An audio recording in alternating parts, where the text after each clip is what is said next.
Welcome to episode 6 now of the Risen from Chaos podcast. Still working on a slogan. We're trying to test the waters here and see what all we like and try to find something catchy for you guys. But I guess we'll go ahead and start out with introductions. I'm Jay, as always, the host, and then if anyone else wants to step forward and introduce themselves. Zarkamo/Ethan. Daryl. Jonesy. And then we got Drips as well too. I don't know if he's busy in a mythic, but yeah. I guess if first topic of debate is how was the launch? How did everyone feel about the launch for Dragonflight? Well, the first 10 minutes were pretty funny. Yeah. Laggy as hell. Yeah, content was really good, I thought, but yeah, there was definitely some technical difficulties, obviously, in the first couple of days. It seems like we still have a few there, but overall, I think I'm okay with it. Not disappointed, anyways. Yeah, besides the technical difficulties, especially for Illidan. Yeah. Just Illidan. I think it was unfair too that was it like a select group of people got through to Dragonflight before everyone else, and they were able to get the world first because of it. Yeah. It's whatever, Not that I was competing for that, but it would have been nice to at least feel like I was, or at least see the achievement alone. I did anyone see the achievement go across? Nope. No, I didn't. Yeah, I didn't either. Normally you do, I feel like, but yeah. But I guess so far, I mean, I know it's only been roughly a week or so, but how is everyone liking Dragonflight? What are our thoughts on it? Absolutely fantastic. This is a breath of fresh air. Nice. I Love agree. to hear it. Yeah, I personally think that Dragonflight is definitely on par. I think that in comparison to previous expansion, it's going to be a good one. I just hope that we'll find out after what is it, December 12th, the season 1 drop, if everything really holds course. But so far, I'm thoroughly impressed. Yeah, I'm excited to see like the raids. Yeah, that too. I wasn't entirely excited about this expansion. I thought that the expansion was just like a rework of the whole game as a whole, which is nice, but I didn't think it was enough to warrant an expansion. And I was incredibly surprised. Just everything down to the detail, the music, the dragon flying, the quest line. I'm sure it's probably mixed reviews, but I actually appreciate how quick it was to go from 60 to 70 because I love the quest line, I love the lore, but I want to get to end game. That's what everyone wants to do. Yeah, a lot of people are posting that they love that they're like already on like their third alt and they're gearing it. Yeah, I need to get on that grind, but yeah. So, I've definitely been liking everything thus far, and there's just so much content, and not even the sense of like quest, because when you think of content, you think of like quest or raiding or whatnot, but like just the profession system, the sieges, the racing, like they just offer so much right out the gate, and I love it. Yeah. Yeah, there was definitely something for like everybody, right? Yeah. I mean, they even have pet battles still, sadly, but yeah. How are we liking the zones? And well, some of them are boring, and some of them are actually like cool because like even if you just like look around, you can like see just like the small details they've put in. Yeah. The first 2 zones for me were just were really good. I thought Onaran Plains is actually probably the best. But once I got to Azure, because I was trying to do Sojourner, like the lore master for Dragon Isles, and once you get to Azure Span, it has a lot of side quests to do. Like if you just do the main storyline, I'm pretty sure that it's actually really interesting because everything's still pretty fresh. And same thing with Valdragon too. But when you're going through all the side quests as well, it can seem pretty monotonous because you're like in the Yeah, same area for a long time. yeah. I like the music to Azure Span. It gave Howling Forward vibes, and I always will appreciate that. But the Anur Plains or Honoran Plains, however you pronounce it, but that gave off like Nagrand vibes. Like I felt like I was in like a Nagrand 3.0 type thing.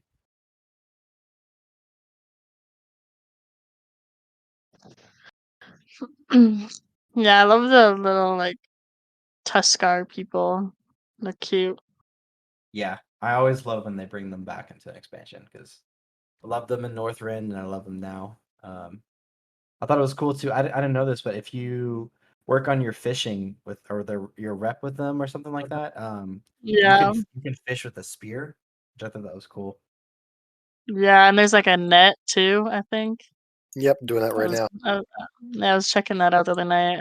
I might work on that tonight. Yeah, I mean the fact that this expansion actually like doesn't force but makes me want to do professions and be better at them is a good sign. Yeah. Yeah, but how are we all feeling about the whole new dragon racing or even dragon riding in general? That whole system. I haven't Is it? actually been able to do much with it myself, but I'm looking forward to it. I kind of geared first, but it looks like there's a lot to it. Yeah. I mean, I've seen like just like offline, there's so many people complaining about it. Like Complaining? so many. Yeah. Why?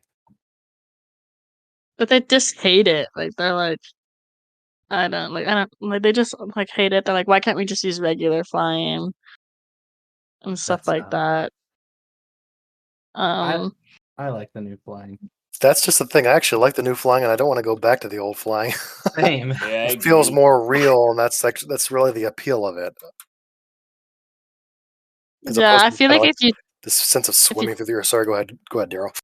sorry, I was just gonna say like if you took away like the vigor or whatever, how it's vigor or whatever, if you take that away, I think it'd be awesome.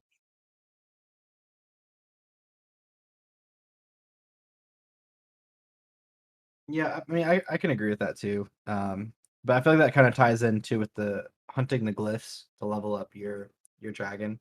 That way you have some sort of limitation to it. But I mean to add on to that too, the going for the glyphs to level up my dragon, it helped me appreciate Dragonflight in a completely different way.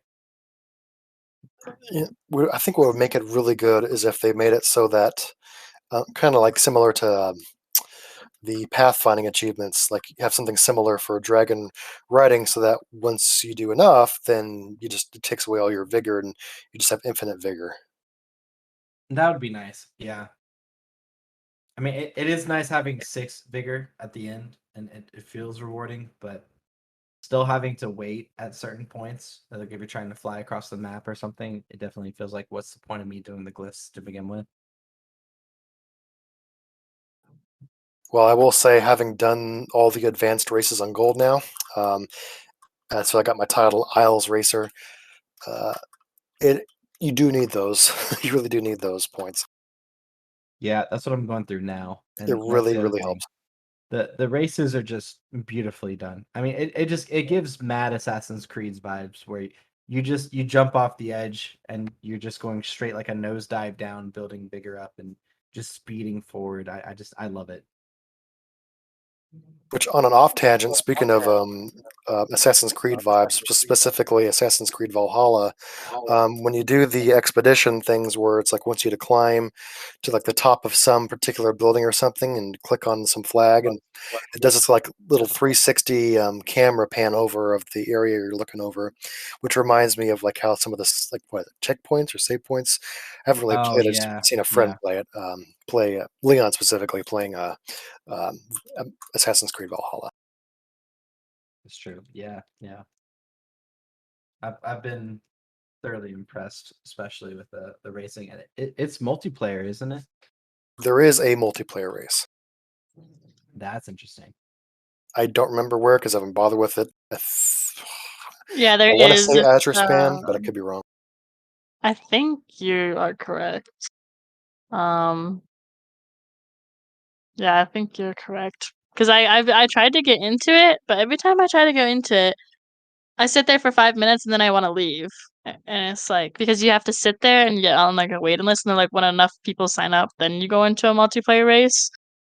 But like I look around and no one's there. I'm like, okay, well I'm not sitting here waiting. Is there like a reward for that, or is it just like a ranking system? Like I didn't see it under the dragon riding achievements under expansion features. So, but I don't know that's the only place though. So interesting. I wonder if they're gonna offer something for that. That'd be cool to do. It's probably more so for customizations, maybe. Which, so far, that is my only gripe with the expansion. Which I it's kind of like a thin line because it's like you have to play the game. It's an MMO, but at the same time, if you're gonna advertise that you get these cool Drake mounts and you can customize them, but you get the expansion and they're like everything's locked. You have to play our expansion to unlock the customizations. I kind of just have like a small like I don't know upset with that kind of thing, but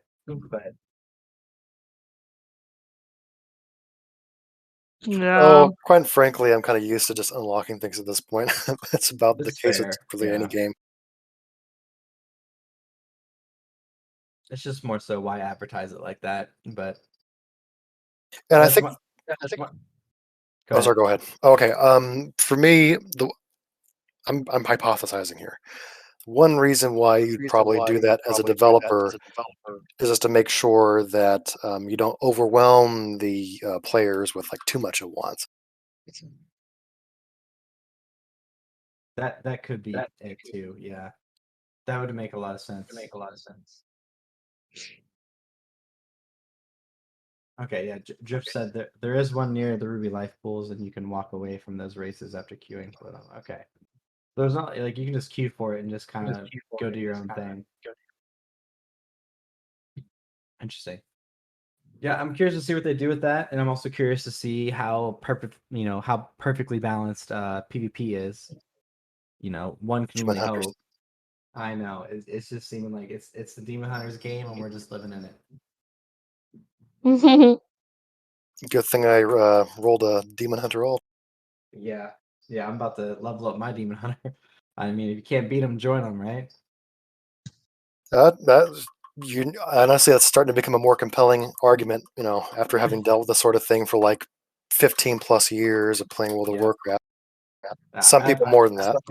Last expansion was the setting stone for me because before last expansion, I was very hellbent and like I will play what I'm comfortable in, and that's Druid and Shaman. And then after last expansion, I'm like, you know what? I'm gonna play whatever is meta because I'm sick and tired of being in the middle of the pack or being bottom of the pack. Like I want to be good. Yeah, that's a very understandable position, and I'm in that same position too. Yeah, but I feel like Paladin's always gonna be relevant too, though. Like especially Prop Paladin. I can't think of an expansion where Prop Paladin was bad. Not particularly an expansion. I just know I never suffered from this, so I can't speak on it. But I remember being told that during BFA, because I skipped out on BFA, during Nazjatar, Queen Ajara, her ability could not be mitigated by prop paladins because Shield of the Righteous only did. It didn't do like a widespread damage decrease, so it was like we had no real effective mitigation for dealing with whatever her magic ability was that needed to be mitigated. It's not even one expansion. That's just one fight. Yeah, exactly. For that matter.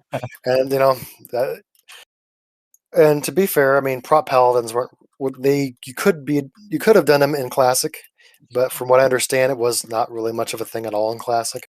Yeah, because it didn't have a taunt at first. Yeah, it really only picked up in Burning Crusade. Yeah. Just fair, yeah. But then again, that's classic, and not exactly where you want to be doing your comparisons at. Yeah, true. But I guess we'll dive into the lore section. Well, actually, before we do that, I wanted to add this little tidbit of information that I found. I did not know this until I saw a YouTube video on it, but when you have like your weekly quest and it gives you that strong box would generate a gear reward based off the highest item level on your character or in your bag. And so it's recommended to do a Mythic 0 first and to get a gear item from it, which I did not do. But if you do that, you will get a 379 item level piece. There's a little tidbit of information there that I found. It was a little like 2-minute video I found on YouTube of some guy was like, "Hey, I found this out. You guys should check it out too."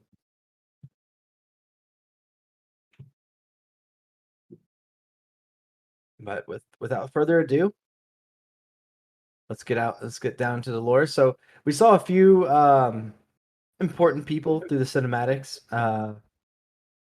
One of them, I just listed them out on as I played, and one of them was Lapisagos, which I know I'm talking about important people, but I could not really find much about him other than that he's at the Forbidden Reach. He's that dragon that you see when you're doing the Drakthir quest line, and he steps out of that little cave and acts all bellowing and shit like that.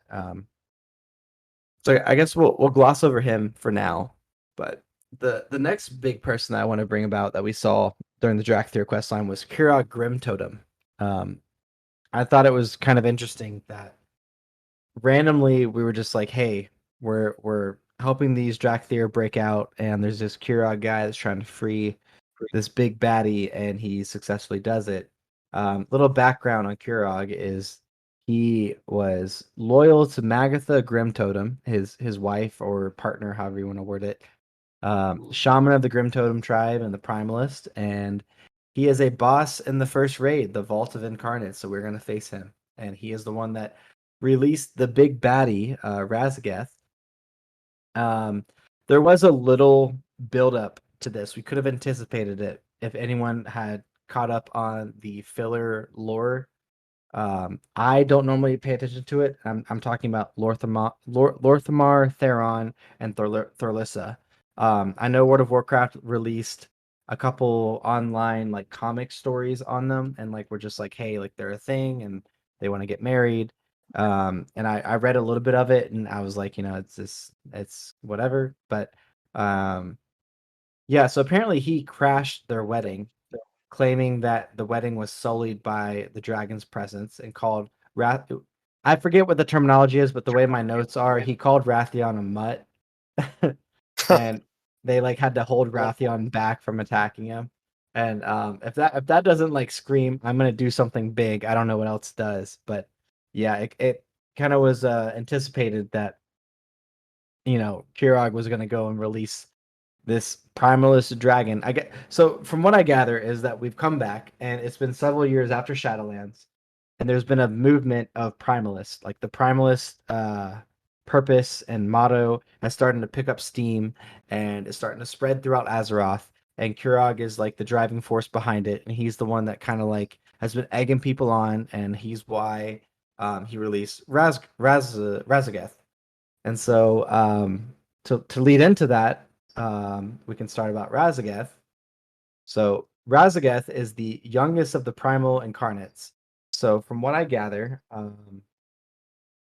I guess there was like a centerfold of dragons, and the Titans came in and they were like, hey, we see that there are some old gods on your planet. We want to take care of them, and we want to offer you our power and support. So the primalists are the ones that reject the Titans' power. Like they believe in their natural power, and they think they don't really understand the Titans, and they think the Titans are just a bunch of hogwash. So whenever you see a primalist, like especially a primalist dragon, those are the ones that have rejected the Titan's gift, is what they call it, which is what Raszageth was. And so anyways, Raszageth was known as a Storm Eater, and she led an attack on the Neltharion army on the Forbidden Reach. And in the same battle, the Titan relic which Neltharion was using to control the Drakthir was destroyed. And seeing no other option to defeat the Primalists, Neltharion gave in to the old gods and used their powers to seal her away. and we see Raszageth in the Ruby Life Pools dungeon as she attempts to infuse her own powers into it. So she battled Alexstrasza in this dungeon, but Wrathion intervened before Raszageth could do the finishing blow, which we see a lot of that, where Alexstrasza is about to get, riggedy fucked up, and her dragons just come in because, there's just absolute simps for her, which I can understand. Anyways, we see in the Ruby Life Pools as she infuses her powers, and in the Azure Span, Raszageth leads the Primalist efforts to destroy Vakthros and the ley lines connected to it, which would destroy the entirety of Azure Span, which ultimately, obviously she fails because Azure Span is still a thing. And then in Thaldraszus, we see that she attempts to free the rest of the Primal Incarnates from the Vault Incarnates, and that's all that we've really seen of Raszageth so far.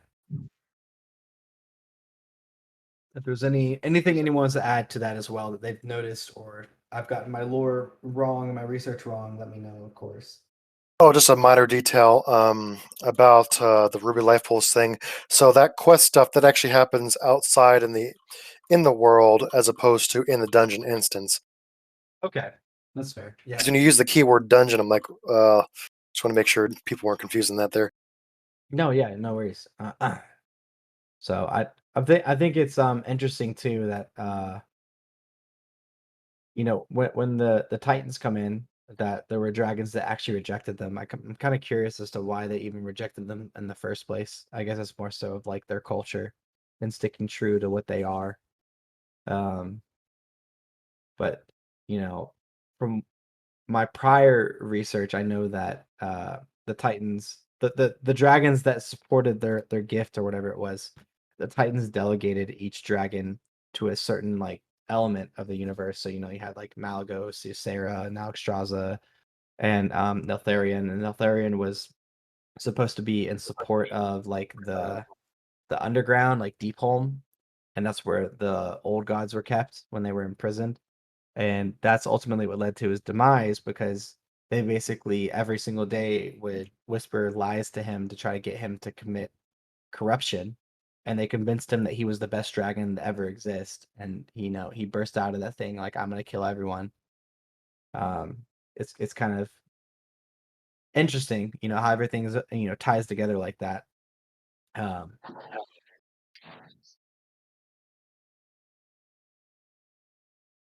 But an interesting thing too that I want to bring a light to is the name Iridikron.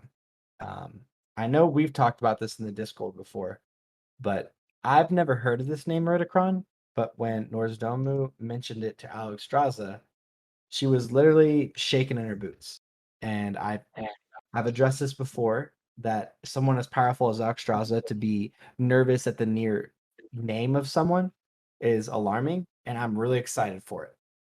I hope it's true. I hope that he carries that power, but that's also my drawback in the lore. Is my con is that in Cataclysm we saw that the aspects took a huge hit in their power to seal Deathwing, but now we see that what is it? They're trying to reinvigorate these like disc or something to restore their power, and it just feels like a huge retcon on Cataclysm.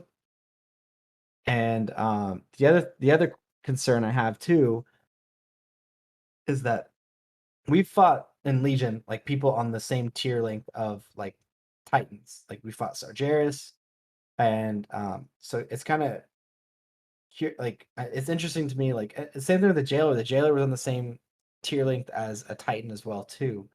Um, with the aspects being weakened, and it's Iridikron and Raszageth, like where do they fall in this whole entire scheme of power, I guess?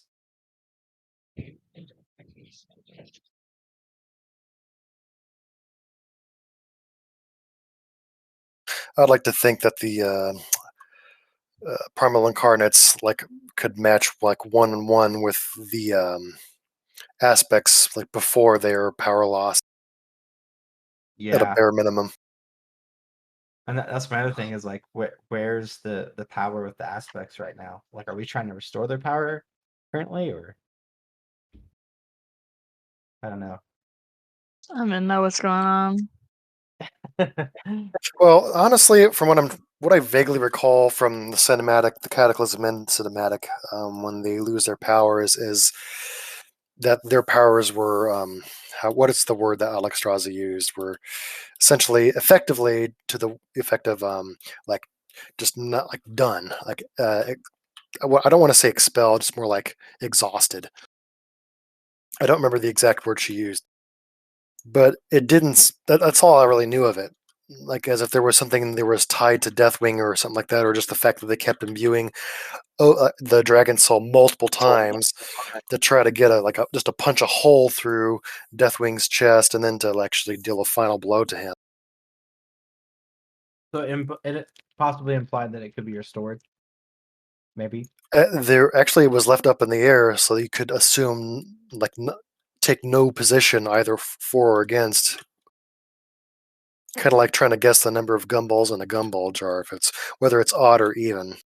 Because I mean, this has been my question the whole entire time. Because even with the Dragonflight expansion release, like the trailer, when I saw Alexstrasza like fly down like Mach 10, and I know I've talked about this in our previous episode, but I'm like, if she's like, if supposedly she took a hit in power, how can she do that? And maybe it just will be like a thing of like, somewhere that wasn't discussed, they got their powers back or something, Yeah, actually, now that I think about it, I'm starting to get some Bleach vibes. If you guys know what happens in Bleach, where Yeah. Ichigo loses his powers and then gets his powers back. Yeah. So, I mean, to me, I've always understood it as it was kind of left up in the air.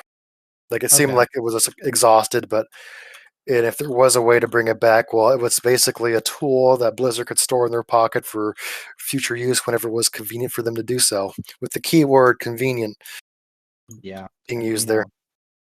Blizzard does have the habit of repeating expansions as well. Demon on demon, dragon on dragon. So, Yep, Burning Crusade Legion. Yep. yep. So, Cataclysm Dragonflight. which kind of begs the question, if this is a repeat theme of Cataclysm, is Green Jesus going to come back? Is good old Thrall going to come out of retirement? I would love to see him be the Earth Warder again. I mean, he technically was during the whole Dragon Soul event, right? Yeah. That's what I remember. Yeah, he was the one that was picked to use the Dragon Soul itself. Yeah. So, I've always loved the character arc of Thrall. Like, I just, it's part of me where it's like I would love to see him again, but also I don't want them to bring him back to fuck up his storyline. But, I'm just glad that we don't have to see Sylvanas anymore. Amen. Famous last words. I'll bring back that cash cow before you know it. Yeah, right. I mean, they'll probably hold off and they'll make some grand entrance or something late in the expansion or something. I can I imagine. do apologize. That was probably the wrong term to use, but it's the first one I could think of. No worries. But yeah, I mean, so far that's the only gripes I have with the lore, and that's kind of what I've gathered from the lore. That's entirely really all the notes I have, unless anyone wants to put an input. Oh, actually, I do have my notes on Ebyssian and Wrathion. I did gloss over those. I just thought that Ebyssian's storyline was really interesting. I have done the High Mountain quest line. I've loved it. Like, if anyone hasn't done it, I highly recommend. Where they discover that Ebyssian has been one of the few remaining black dragons. He just like hid in secret amongst the High Mountain tribe. It's phenomenal storyline from beginning to end. And the one thing I never understood though is apparently, I guess the old gods are they're seeking after Ebyssian, and the only thing I can make sense of is the fact that the old gods are thinking like if I can get Deathwing to be corrupted, maybe I could think I can make his kin corrupted as well. But that's what we saw in Legion, because the minute Ebyssian leaves High Mountain, the old gods tried to corrupt him, which is what we had to do or we observed in the feast at Thunderbluff or the Chamber of Heart during the Fourth War. Yep. So I'm calling it now, and we can kind of already see it. I know that we're gonna have an old god encounter in this expansion, It just whenever there's dragons, there's always old gods nearby. But Namely because of the back to time or back into the past event there towards the end of Eldragon. yes, yeah, I saw that and I was like, yep, I knew it. I knew it. They're hinting at it. Yeah. Yeah, that was pretty scary. I was like, oh crap. And then you Yeah. hear N'Zoth like speaking, I know you, and I'm like, oh shit. Yeah. I mean, it just adds on to that amazing quest line that we have already. I mean, the Eldrassus has an like superb quest line with the time shift that you do with Chromie. I mean, I know we've been talking as a guild about the whole Murloc side parallel universe that there is. Yeah, that was actually pretty funny. Yeah. Get the heart of Azmurloth. I mean, I know it's early, but I definitely so far Blizz definitely has outdone themselves so far with this expansion. So thoroughly impressed. Agreed. Yeah.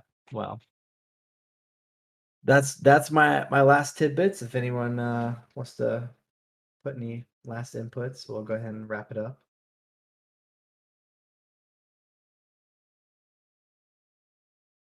Nope. Well, having a good time so far. Yeah. Well, good. We'll have to think of a slogan. And I had slogans pulled up here. Let's see.